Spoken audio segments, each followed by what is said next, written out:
အားလုံးပဲမင်္ဂလာပါခင်ဗျဒီကနေ့ဒီဗီဒီယိုလေးမှာတော့အခုအသက်ထွက်ရှိလာတဲ့ iPhone 17မှာကျွန်တော် eSIM နဲ့အသုံးပြုလို့ရတော့မှာဖြစ်ပါတယ်ဒါတော့ကျွန်တော်အသုံးပြုပြီးသား iPhone အဟောင်းထဲက physical set ကိုကျွန်တော်တို့ iPhone အသစ်ထဲ eSIM ပြောင်းတဲ့နည်းကိုကျွန်တော်ဒီဗီဒီယိုလေးမှာလူချင်းမဲ့တော့မျှပေးသွားမှာဖြစ်ပါတယ်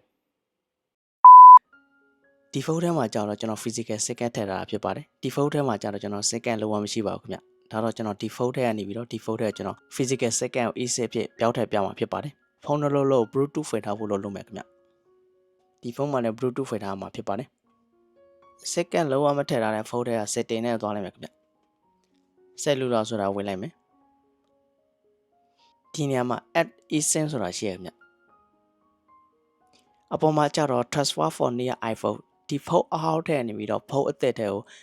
eSIM ပြောင်းထည့်တာဖြစ်ပါတယ်။ဒီအောက်ဟာကျတော့ကျွန်တော် QR code scan ဖတ်ပြီးတော့ eSIM အသစ်ကိုထည့်တာဖြစ်ပါတယ်။ eSIM အသစ်ထည့်နည်းကိုတော့ကျွန်တော်တင်ပြီးသား video file မှာသွားကြည့်လို့ရပါတယ်ခင်ဗျ။အခုကတော့ကျွန်တော်ဒီဖုန်းထဲနေပြီးတော့ဒီဖုန်းကိုကျွန်တော် eSIM ပြောင်းထည့်ပြမှာဖြစ်ပါတယ် transfer for near iPhone နဲ့လိုက်မယ်ခင်ဗျ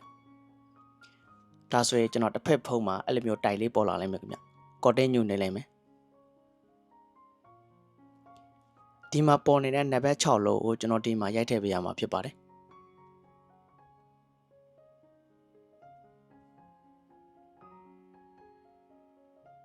ပြီးလို့ရှိရင်ဒီပြောင်းထည့်မဲ့ဖုန်းထဲမှာကျွန်တော်တို့ transfer for other iPhone နေလိုက်မယ်ခင်ဗျ transfer number နေလိုက်မယ် okay နေလိုက်မယ်ခင်ဗျဖုန်းအဟောင်းမှာကျတော့ကျွန်တော် devil click နေပြီးတော့မျက်နှာ scan ဖက်ပေးလိုက်ရပါတယ်ခင်ဗျဒီနေရာမှာကျတော့ကျွန်တော်ဖုန်းလိုက်သွားလို့တော့ပေးလာတဲ့ password လေးလုံးကိုကျွန်တော်ဒီနေရာမှာရိုက်ထည့်ပေးရမှာဖြစ်ပါတယ်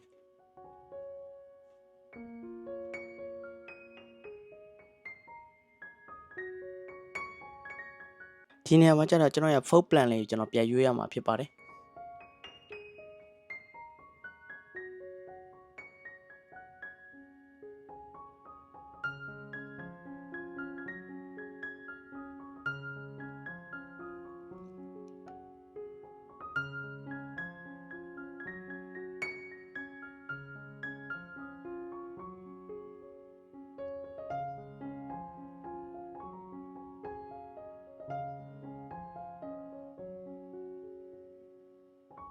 ပြီးဒီ fit for all ထားမှာ continue နေပြီးလိုက်မယ်ခင်ဗျ